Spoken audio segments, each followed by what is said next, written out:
Hey, listen, all the time.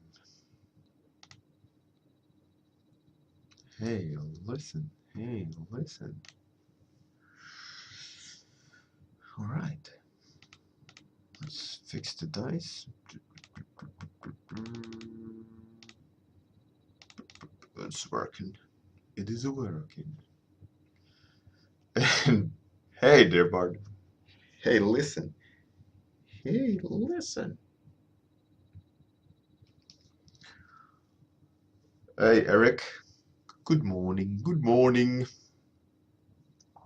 So we are at 1,676 awesome people who subscribed or follows. We are less than 400 people away from a free lecture. When I hit 2,000 followers, I will be giving a free lecture live stream. Either character design lecture that I did a few times or the new one, which is about creativity. We'll see. Hey, Bruno Romanos, you're new. I don't recognize your name. I need to face cream. I need to face cream. It's like sandpaper, my skin. Ah, itchy. All right, so throw me some topics, people. Let's get it on. Let's choose a topic and let's sketch it out. Guns are live. Throw me some topics, or if there's no topics because you guys are lazy, I'll just do comfort zone, whatever. We'll see. You are lazy. You are not you, but you. Not you, but you. You are lazy. Ashes of the Damned. It's pretty cool. Hey, good morning, Holmes.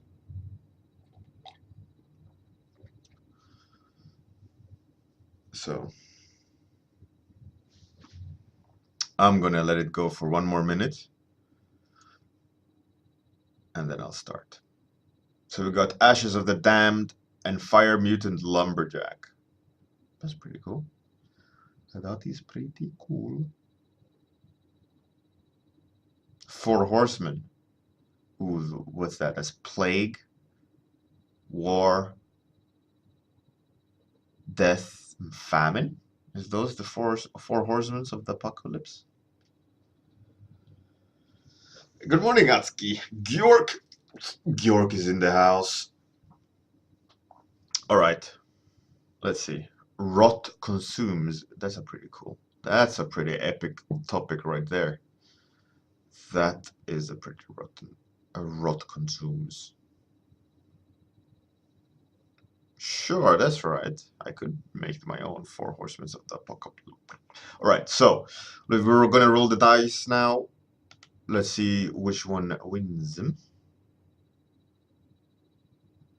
Number one. So, which was that? Number one was Ashes of the Dam by Eric Mui. Ashes of the Damned by Eric Mui. Ashes of the Damned.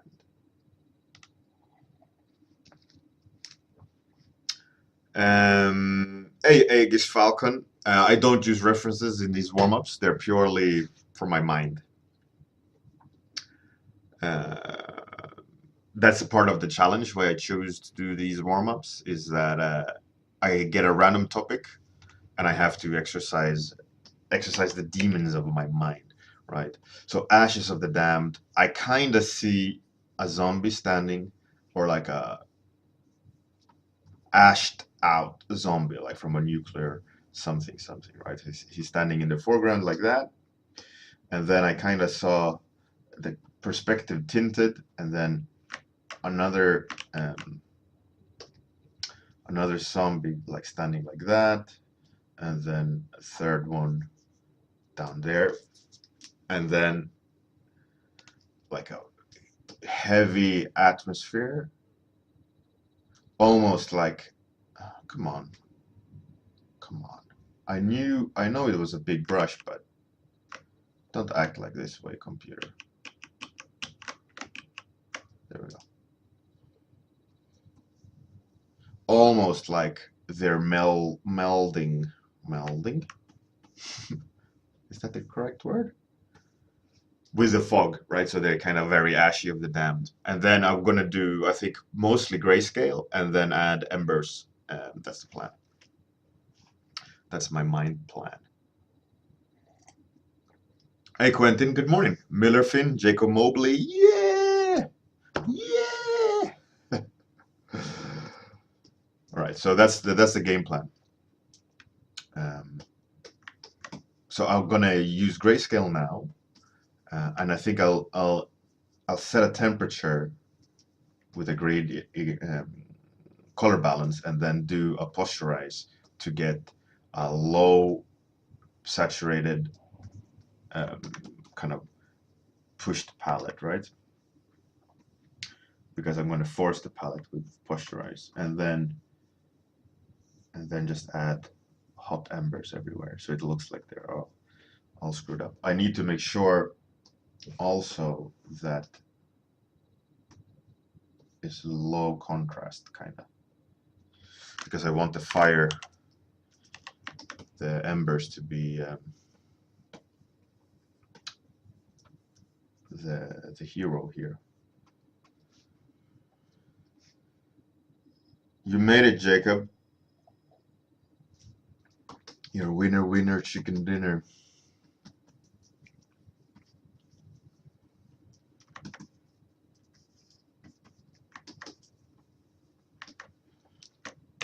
So one thing I used to love doing many years ago was I used to love taking a texture brush like this, and then another texture brush,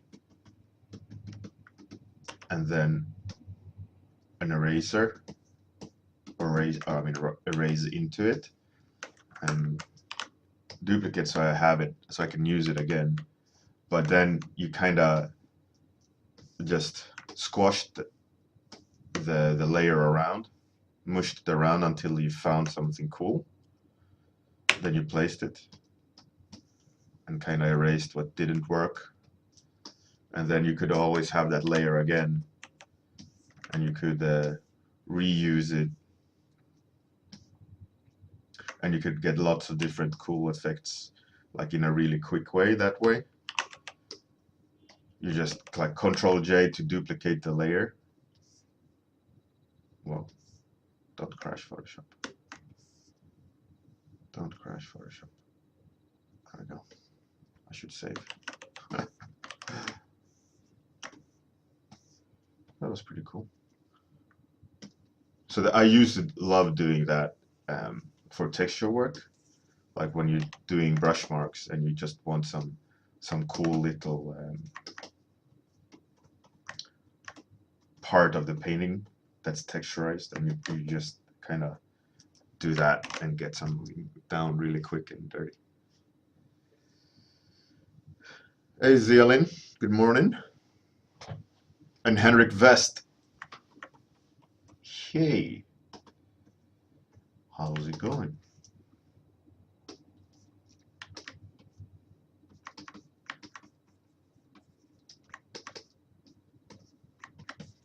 Ashes of the Damned. That's the topic today by Eric. Eric was the winner.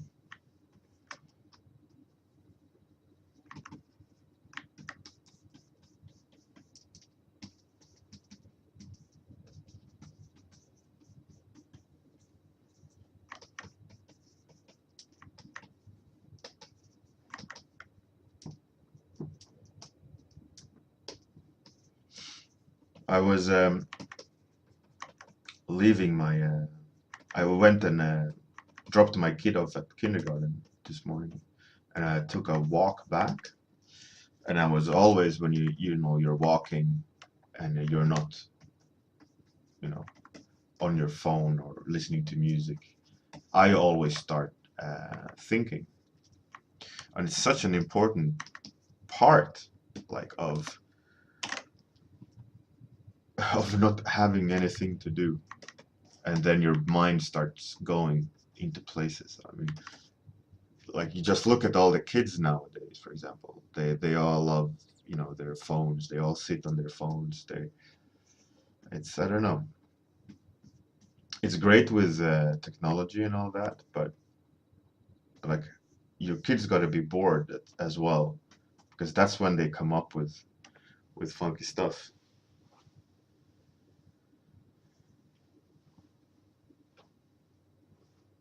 I'm glad that you're back, Henrik. I'm glad that you're feeling better. Leroy Jenkins. Leroy Jenkins. I love that clip when it came out on internet. It was such a like WTF moment. Like what's the guy doing? It became this meme. I wonder what the first meme was.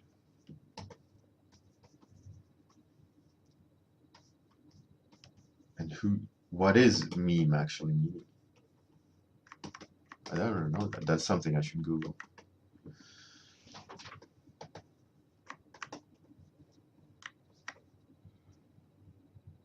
Hey, Midnight Illustration, good morning. Welcome. Henrik, yeah, I think Leroy Jenkins is like at least 8 years old. That clip. It was not yesterday, that's for sure.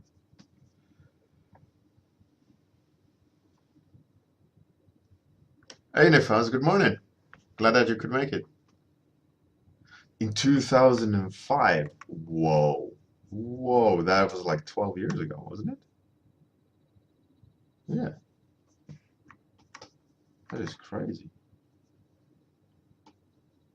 And that people still remember it. People still have it in their mind. Leroy Jenkins. Leroy Jenkins. Yeah, that is way too long ago when it comes to internet. I think if people remember you from 2005 on internet, you have done something right in terms of being relevant on internet.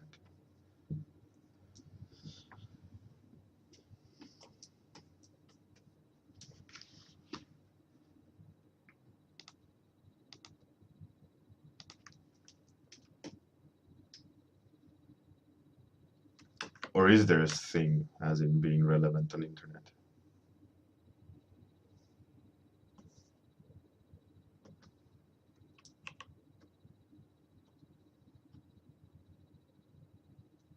You could also discuss that point quite a lot, I think.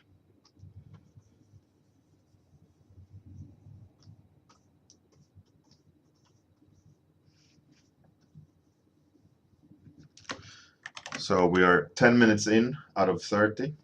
I'd say I'm at a pretty good state. Pretty good place in the painting. That's famous last words as well. Now it's just going to go downhill from now, of course, because I was cocky enough saying, "Oh, I'm doing good."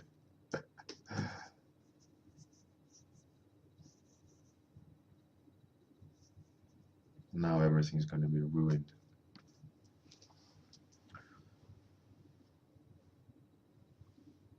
Yeah, Leroy, one true god, Leroy. Hey, Morphia, good morning.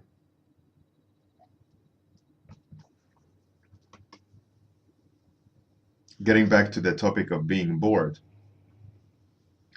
and how important it is, I think it's so important.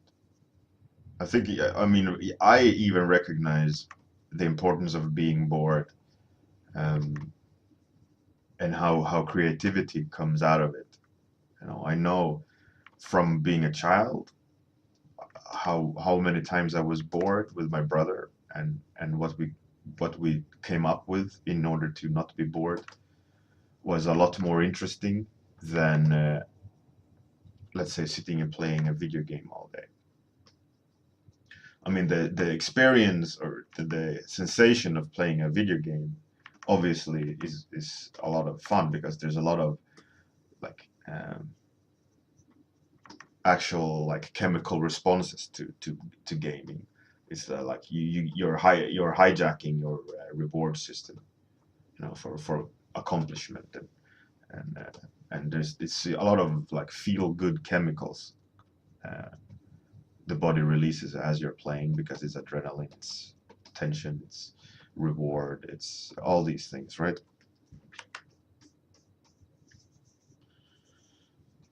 But it's not. I think it's good, but it's also I think you gotta really be bored and really how dare you phone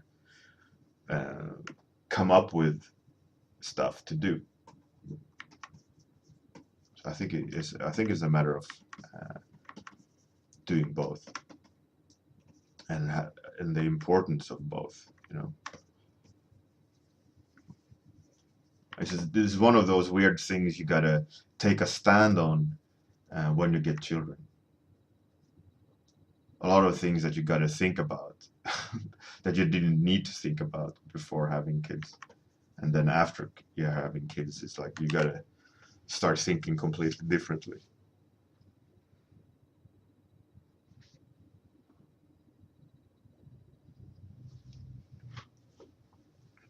Henrik, yeah, always.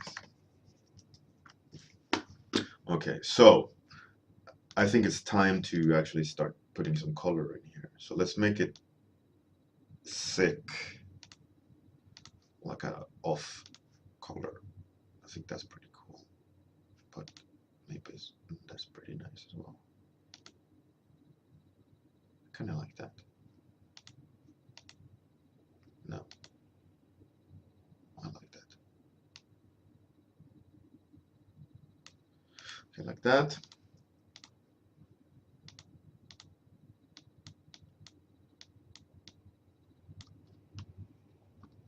Should be, actually, I should make it a little bit cooler. And then let's make it low value range painting.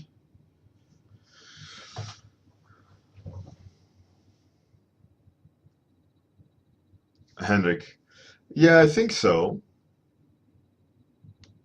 I mean, in my household, um, my son got to do homework before everything. He has to do like it's supposed to be like a reward, right? And it's used as a carrot for him to wanting to do stuff because he knows he'll get the, you know, he gets the game a bit.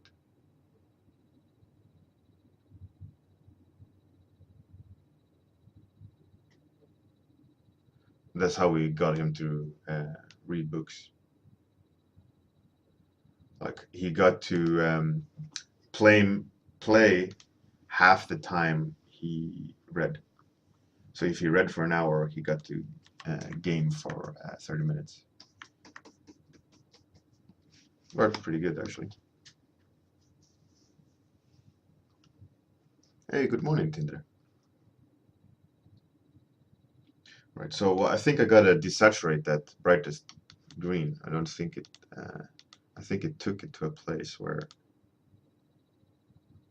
it shouldn't have gone. I'm missing the ash aspect. Green just became ghostly, right? Okay, let's do it like this. Okay, and let's add on a separate layer the ember stuff.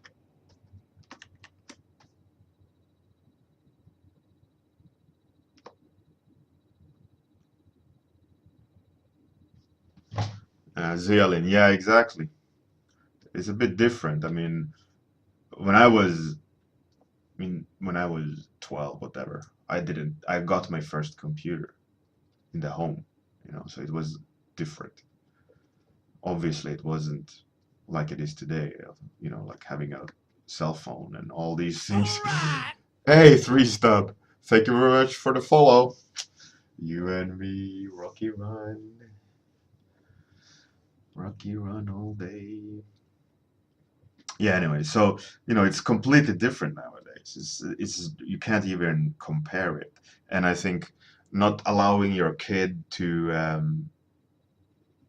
be on a computer or game, I I mean I think the future will just be more and more digitalized, more and more on internet. I mean it definitely leans that way, right? So I think having your kid accustomed to everything in regards of internet or computer or is just the right move. But that also doesn't mean, I think, in my point of view, like you should only do that, right? They need to also practice the human parts, social interaction, playing, coordination, physical activity, all these things that it's outside internet.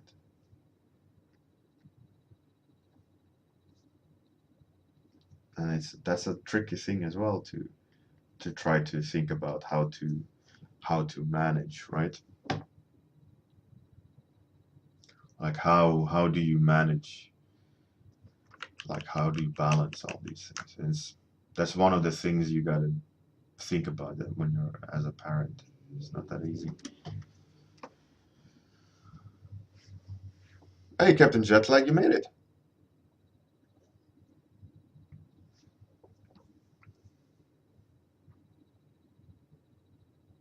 Jacob Mobley, yeah. This one. Nostril view.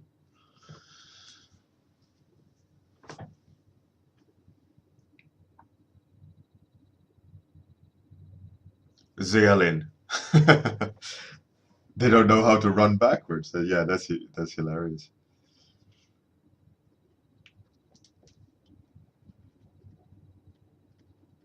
Yeah, I heard the act of whistling is like a lot of people don't know how to whistle either.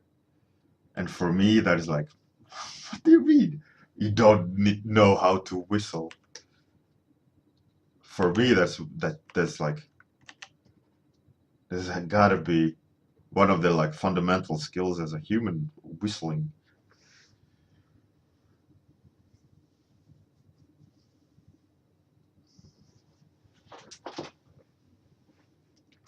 It's so crazy.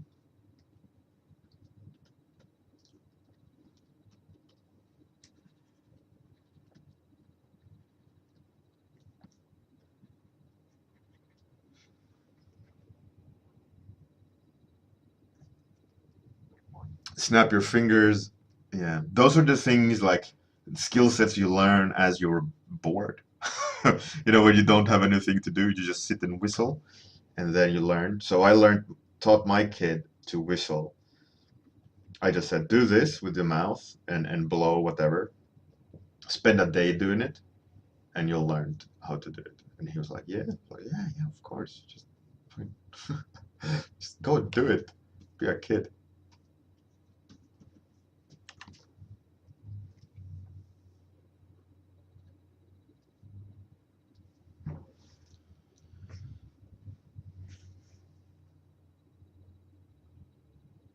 Hey, Captain Balls.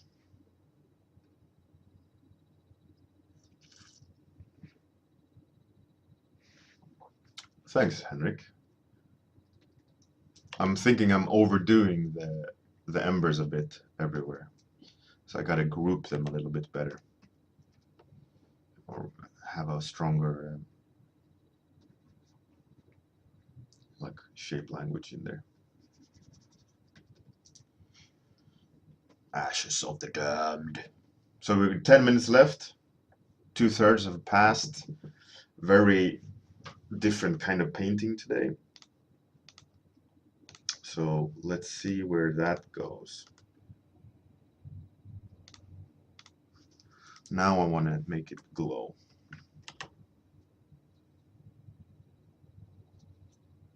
Tindre, yeah, of course. I also trying to teach him to do that really, really loud whistle. I don't know what it's called in English, but in Swedish it's called busvissla.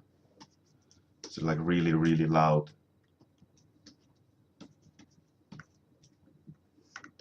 Like that echoes through the neighborhood. And I taught my kid to respond to it, so I don't need to stand in the playground and like scream his name until he hears. I can stand at the very end of the park if he's out alone, you know, and just do that whistle with the fingers, and it just echoes through the neighborhood, and he pops his head up. It's like, oh shit, Dad wants something, and he comes running. It's hilarious, but it's such a useful thing to do, you know. My wife can't do it, that loud version. My son is trying to. I taught him, you know, told him like you should just practice that and fiddle, and you'll get it.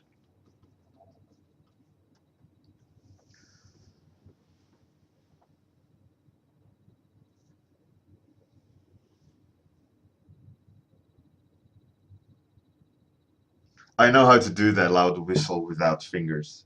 Uh, I know how to do that. I had a friend when I was a kid that had the weirdest whistle ever, and they did like some sort of scoop like this with the lip, and like I have no idea how they did it, but it was quite loud. But it was like, what? First time I saw it, it was like, what is this madness? What are you doing? Yeah, my son can snap his fingers.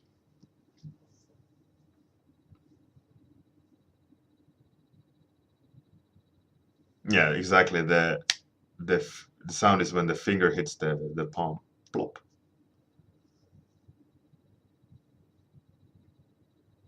Georg, yeah, exactly. That's what I have with my son.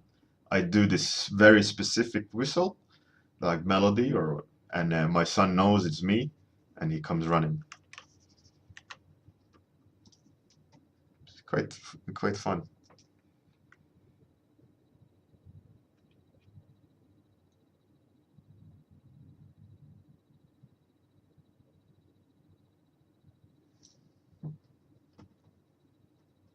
With the loud whistle, it's just a matter of placing the fingers correctly and placing the tongue correctly in the mouth, and then you get it. It's one of those things, just like learning to just the normal whistle. You just need to do it. You just need to do it. Spend some time, messing around.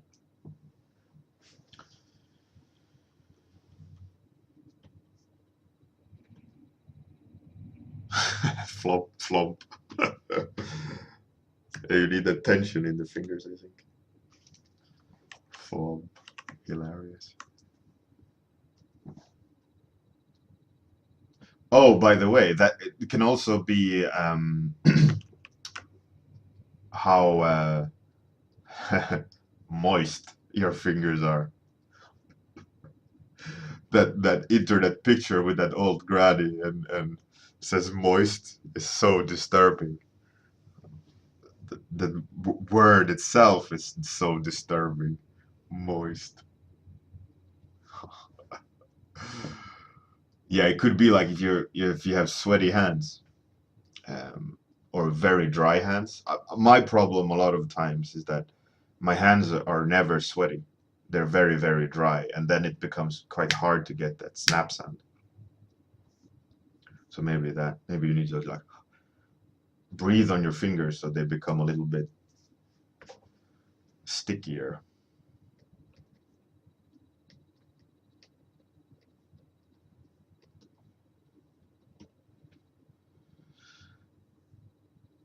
Yeah, he knows how to fart in the armpit. I taught him that as well. That's a life skill that's worth having for sure. But he knows. He knows. Do the armpit farts. Classic.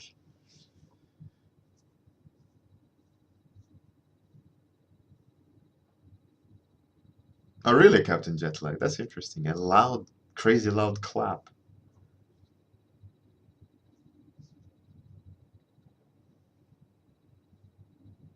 Like, yeah, it's always.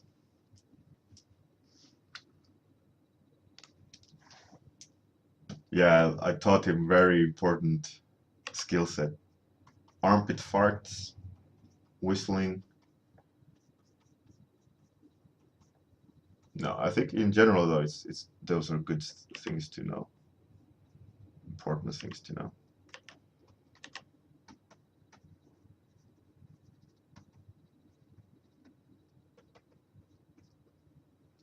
So 3 something minutes left. So pretty different kind of painting today.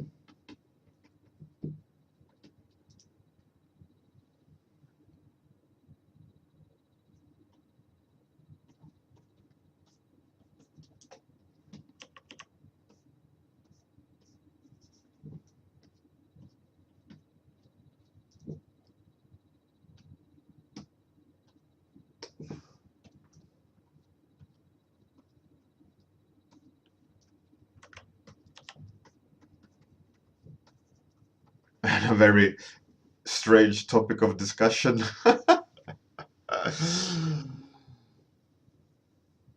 Yeah, I can make that that kind of bird squawk thing with a blade of grass.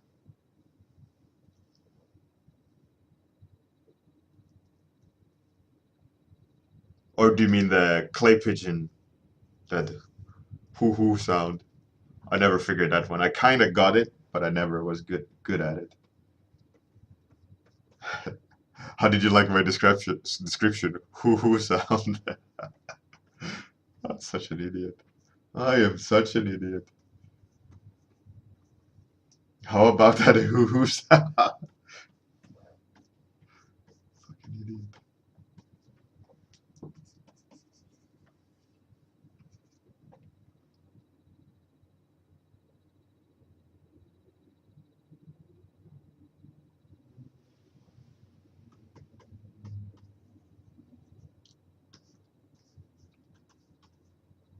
Have you ever seen that? What you can do with a blade of grass? You have, right? You put it on the inside of the thumb like that. You stretch it out, and then you blow in the between the thumbs like that, and it'll make sound like a seagull squawking or something. It'll be very it's a very crazy sound.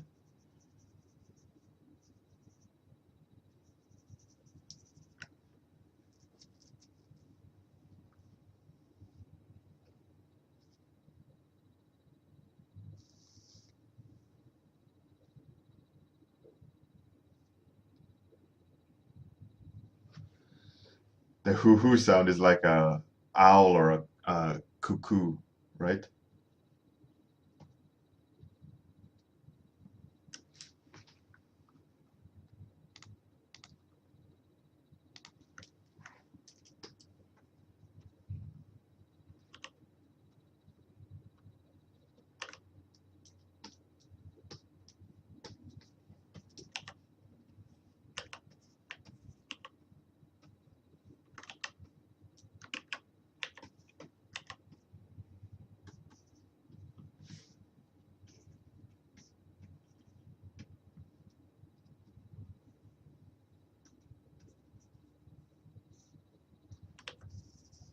So where are we? 30 seconds. Oh no!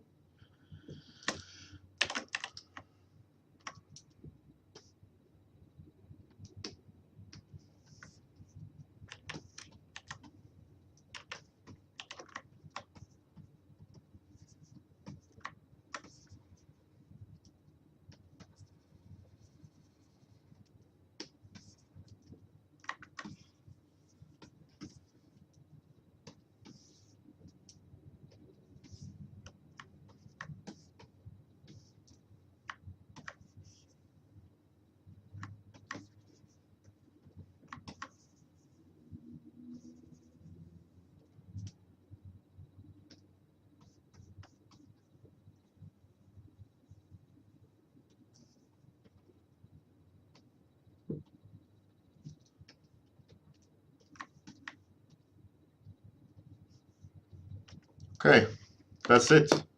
Ashes of the Damned. Thanks very much for the topic, Eric.